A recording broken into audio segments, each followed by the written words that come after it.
Орхон аймагт сүүлийн 24 цагийн хугацаанд коронавирус халдварын 179 тохиолдол шинээр бүртгэгдлээ. Ингэснээр манай аймагт нийт халдварын батлагдсан тохиолдлын тоо 12555 боллоо. Орхон аймагт өнөөдрийн байдлаар коронавирус халдвартай 1328 иргэн гэрийн эмчилгээнд болон эмнэлэгт хэвтэн эмчилүүлж байна.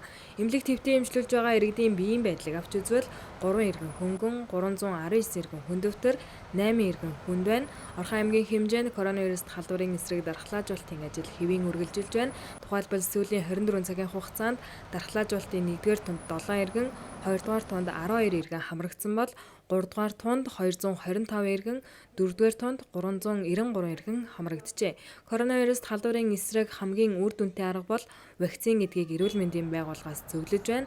Иргэн та өөрийгөө болон эргэн тойрныхоо хүмүүсийг хамгаалахын тулд дархлаажуулалтын 3 болон 4-р тундаа идэвхтэй амрагдаарай.